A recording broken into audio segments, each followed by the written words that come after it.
Welcome to Chico, California Life Sketches webcast.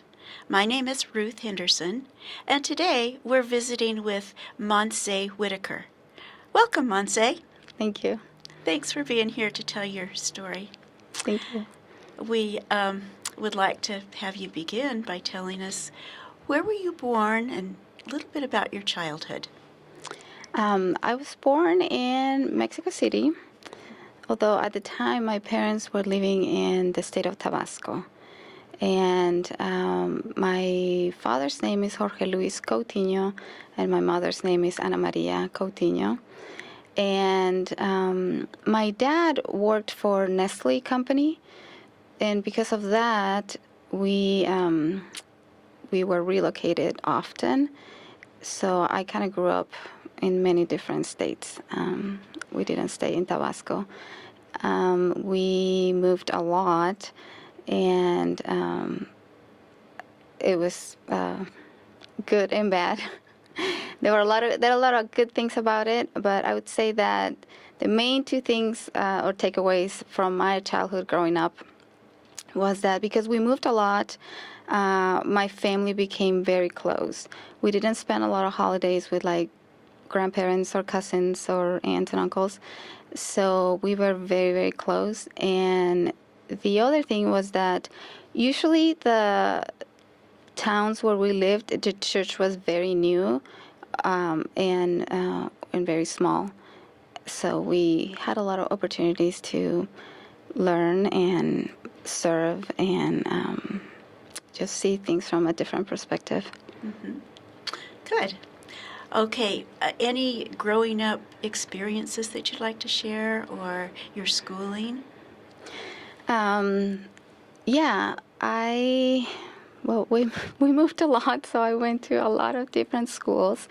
One thing that was important for my parents was for us to learn English early on, so I did have a lot of, especially throughout high school and before high school, I learned English a lot. Like we took classes, and by the time I graduated high school, I knew English pretty well. And another thing, I guess, growing up, my dad has always loved cows and farms and things like that. So even though we moved a lot, he would sometimes like buy pieces of land and have animals and have us come and work and help, and kind of just learn that a little bit. Good. So tell us about your siblings, each one. So I'm in the middle of 3 siblings. I have an older brother and a younger sister. My brother is 4 years older than me, and he's married and has 3 kids, and he lives in France. My sister, Wendy, she is also married and has 3 kids. She's 1 year younger than me, and she lives in Texas, in the Houston area. And like I said, we grew up very close, and we are really, really good friends, and I miss them so much because they live so far away. You're quite scattered with your parents still in Mexico. Yes. So what brought you to the United States? So after I graduated high school, my brother, my sister, and I moved to Guadalajara. My dad had actually been relocated to a town near Guadalajara, and we decided to go there so we could go to college, attend university there. So after I graduated, actually my brother and I graduated the same day because he went on a mission, so he was a little behind. So we ended up graduating the same year. And he had talked about going to BYU for a semester just to study English a little more.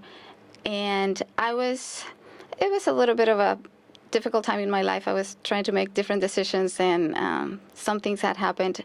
I wasn't sure if I was going to go with him to BYU, but I decided to go. And my dad was very encouraging of that. He wanted me to go. I wasn't so sure about it. I had just graduated university, college, which, by the way, I have a degree in nutrition, which is something I'm very passionate about. I still love to research and study on it and practice it. Anyway, so after I graduated, I got my degree. My brother and I decided to go to BYU just for one semester, just to study English at the ELC and BYU Provo. So we did, and we moved with my uncle in Lehigh, and we lived with him for about a month. Till we found out that we were able to actually work on campus. If you have a student visa, BYU will allow you to work on campus on a student visa. So we decided to just rent an apartment in Provo. So we moved into the Glenwood Apartments, which is very close to the ELC at BYU. And we were there studying English. And this must be where you met your husband. Yes. Tell us about that. Yes. So Robbie lived at the Glenwood Apartments, and we were in the same singles ward. Robbie served his mission in Mexico, and in Chihuahua, so he spoke Spanish. I think the first time he talked to me, he approached me at church and asked me, because I think he was like the bishop's clerk or something. He saw my name on the list, me and my brothers, and he was like asking me something about my name and where I was from. I don't remember much, but he was my brother's home teacher. So he asked my brother Roberto, he said, hey, there's a really good place to go eat Mexican food. You and your sister should come check it out with me. And my brother was like, oh, yeah, let's do it. And anyway, my brother ended up not coming.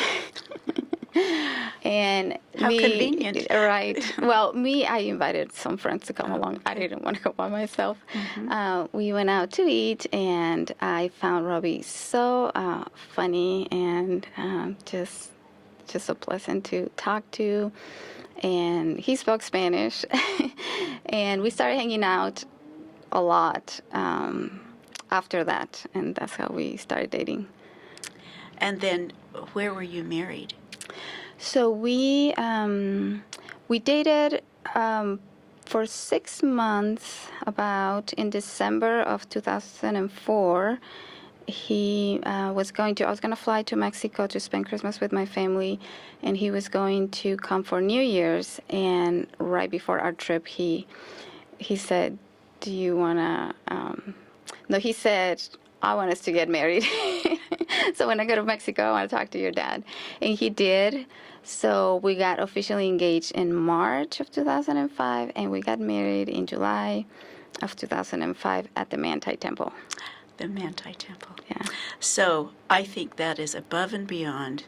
Robbie went to Mexico to ask your dad for your hand in marriage. Yes. How sweet. Yeah, it was great.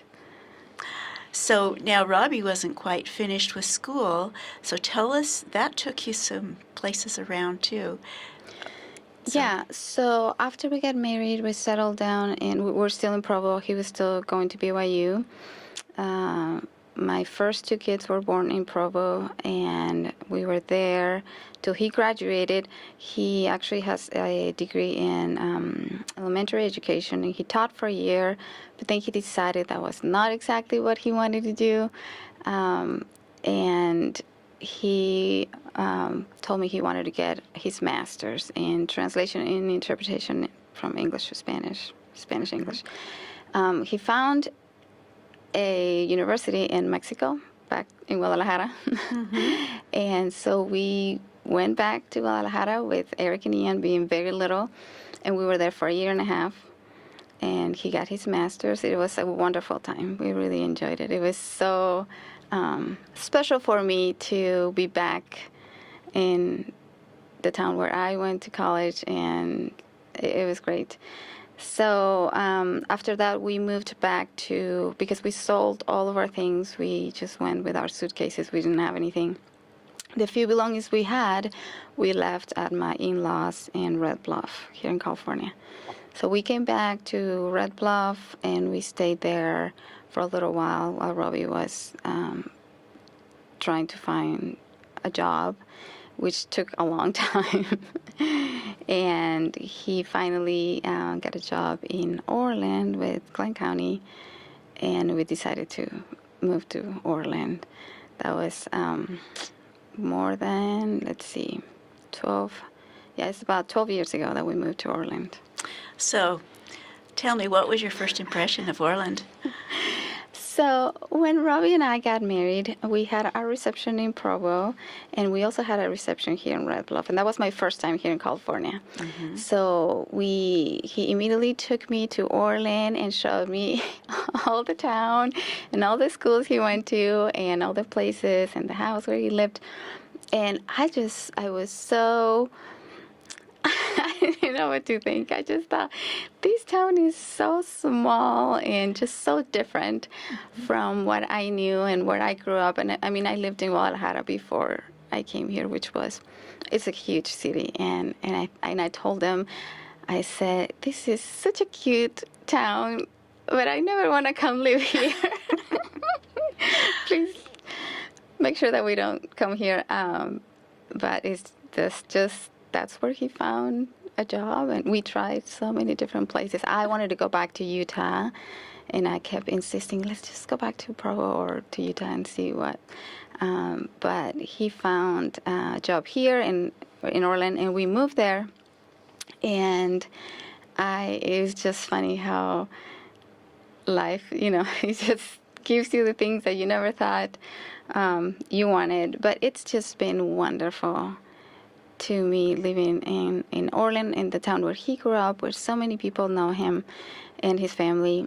And I couldn't be happier. My kids just love the life that we have in Orland. They love everything about living there, and it's just a perfect place for us to raise our family. And they're a wonderful addition to the town. They are so outgoing and missionaries in their own effort, even before an official mission. So, Robbie is from Orland and grew up in this stake, and his parents are here, and grandparents also. Tell us their names, and maybe people in the stake would know most of his family. Yeah, so Casey Whitaker is Robbie's dad, and his mom is Audrey. And yes, he was pretty much, I think they moved from San Francisco to Orland when he was like very little, maybe 2 or 3. And he grew up in Orland and until he went on his mission. And his grandfather has the same name, Robert Reed Whitaker. And Grandma Ray Whitaker is his grandma. And it's funny because a lot of people know the Whitakers in our town, and they have only good things to say about them. And it's just been very nice. It's just been very special for me to just go places. In fact, when Amia was born in Enlo here in Chico, one of the nurses that was working there told me, I know your grandma. I worked with her. She used to be a nurse in Enlo. Yes. And a lot of people in the stake know them, both Casey and Reed. They served as bishops in the Orland ward, and many of the members in our ward, they know them and love them. And love them, yes. Yeah, it is very special. Sometimes people will share just experiences back when they had this or that calling, and they helped them in any way. And it's just very special to me to hear those stories, and for my kids to hear them too, and see that legacy. Yes. Well, Casey was also a dentist in town, so he knew a lot of people in the community. Yes, I think there's still people that are a little upset that he retired and that he no longer practices here. That's right. He needs to work forever, huh? Yes. And Robbie's grandfather, Reed Whitaker, tell us what he did and why the community would all know him. Well, I believe he's most known because he was a teacher in high school. Right. Yeah, I've heard people say, yeah, he was my teacher. Uh-huh. Yeah, he taught in high school at Orland High. Yes, and Sister Whitaker was Stake Relief Society president, too, so the stake would remember her. Such a wonderful family. Yes. Thank you for sharing with that. So, what is it? Why don't you tell me just a little bit about each of your children? Okay? Okay. So my oldest is Eric, Eric was born in Provo, and he's 18 years old. He just graduated high school. Eric is a good kid. He's very kind and very obedient and very. He's always concerned about doing what is right and following the rules. He's just a wonderful kid. He loves to. He loves music. He loves to drive. He loves maps and roads and highways, and he loves running. He's really good at running. And Eric is getting ready to go on a mission to the Dominican Republic. He's going to be serving in the Santo Domingo North mission here pretty soon in September. And yeah, so that's Eric. And then Ian he was born in Provo. He's 16, and he's going to be a senior in high school. He's a little bit ahead. Ian is just his biggest quality. He's a people's person. He can be friends with pretty much anybody. He talks to anyone and everyone. He loves to make friends. He's very funny. He inherited Robbie's humor. He is very creative with his hands. He makes lots of things with his hands. He also loves to dance, and he's a really good dancer. And Ian loves to go to all of the church activities. He's always excited to go to, it doesn't matter what it is, youth dance or state conference. He loves to go to church activities, and he's also planning to go on a mission after he graduates high school. Then Anita was born in Red Bluff, and she's 13. Anita she is a kind and very service-oriented girl. She has a special talent to notice a need around her and find a way to help. She's very good at that. She's very good at, like, I think this person needs this, and she'll go and do it. Or find a way to do it. She is also very creative. She likes to make jewelry and other creative projects, and she loves to read. She pretty much lives in a book. And one thing about Anita is that she loves going to seminary. Even though she's still not seminary age, she's going to go into 8th grade. But she loves seminary. And Amia, my youngest, is a very sweet girl. She's also very smart. She pretty much has a lot of Robbie's personality things. She's very smart. She knows what she likes and what she doesn't. She is everybody's friend at home. She gets along with all of her siblings, and she's just very easygoing. The things that she likes to do is she likes to play with Legos. She likes to design things on the computer. And she loves cats very much. You have a wonderful family. One thing that you haven't mentioned, your whole family is bilingual. They speak Spanish and English. Yes. And that's going to be a benefit for Eric when he leaves on his mission to that Spanish speaking. And I remember being in your home when Amia was little, and you were teaching her Spanish. When you handed her, you were giving her a snack of some sort, and you told her what it was in Spanish and in English. All of your children really are fluent. Yeah, they do pretty good. We just took a trip to Mexico, and they were doing better than I expected. That's great. What is it that your family enjoys doing together? There are a lot of things that we like to do together, but I would say that laughing and good humor is a huge thing in my house with the 6 of us. And meal time, especially dinner time, it's like the time that we have. I'm huge on making a good meal for my family and just having them all together for at least an hour to all eat dinner together every night. And it just seems to be the time when everybody just likes to start conversations and start telling funny stories and laugh a lot. I don't know what it is. It is always a good time when the six of us are together. Not just at meal times, at other times too, but it often happens at dinner time. And thinking about it, it also has led into a lot of family history. My kids just love to ask Robbie and me questions about, like, hey, did Grandpa used to do this? Or tell us that funny story you said about your uncle, and different things. So between sharing stories or just things that happen throughout the day, we laugh a lot together. That's wonderful. Well, your father has a unique and wonderful calling in the church. I'd like you to tell us what it is and how that has blessed your family. Yeah, my dad is the stake patriarch. He got called to be a patriarch, I want to say more than 10 years ago.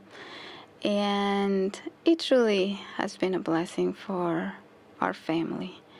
To have that calling, well, they kind of consecrate their lives. They do that till they either move or they die. And it takes a lot. And I can feel that we receive a lot of blessings from their service, and it has been very special for us, especially because a patriarch is able to give patriarchal blessings to the people that are within their stake, or to their family members. So Eric, Ian, and Anita have gotten their patriarchal blessings from my dad so far, and Amia's up next. Mm-hmm. And it has been very special. And you mentioned that my kids are bilingual, which, they receive their patriarchal blessing in Spanish. So I'm sure that as life goes on, they will be able to, or they will continue to learn more Spanish and, acquire more vocabulary, and as they study their patriarchal blessings and understand them. So. That is a unique opportunity for your father to give his grandchildren patriarchal blessings. It is, yeah. Well, is there anything more that you would like to share, or a last thought that you'd like to share with us? Yeah. I was thinking, you asked me to share a little bit, just any thoughts that I had, and I thought about different things. And yesterday, I was thinking specifically about my life and how I came to be here. And the one thing that I would like to share is that life is not always all good things or all bad things, right? Mm-hmm. And we don't always follow the path that we thought this was going to happen like this and that in a certain way. Life takes you through so many different ups and downs, different places. And what I would like to testify is that if you try to stay close to God, He will always turn whatever situation you have into the best it can be. Life is not going to be perfect, but He'll always guide you in the right direction. And just going back a little bit to when I decided to go to BYU, my idea was to go there for one semester and just kind of perfect my English, just like practice it so I could go back to Mexico and start working or doing whatever. I had a good life in Mexico. I have a good family. I had gone to school. I had job offers. I had plans for what I was going to do after graduating. And I never went back. I went back for 18 months when we went with Robbie, but that was not moving here and having my life for the rest of my life here in the United States and raising my family here was not in my plan. That was not something I never thought. That was just not. But Heavenly Father has always been there for me to show me which way I need to go and making decisions like moving or going to BYU to study. That's where I met my husband, and all the things that have happened. I can see the hand of God in throughout. Even again, I wanted to go back to Utah, and the Lord said, "No, you're staying in California," and it's been completely different than what I thought, and I am just so thankful to God for always being there, guiding my steps and helping me recognize the answers, and that's what I try to teach my children, and I hope that they can feel and that they can know and trust the Heavenly Father will always guide them in the right path as long as they put their trust in Him. That is so true. That really is profound what you said. And we are so grateful to have you in our stake, and for me, in our ward. You're a wonderful addition, and your whole family is. Thank you so much for sharing your heartfelt experiences and your testimony. Thank you. Thank you.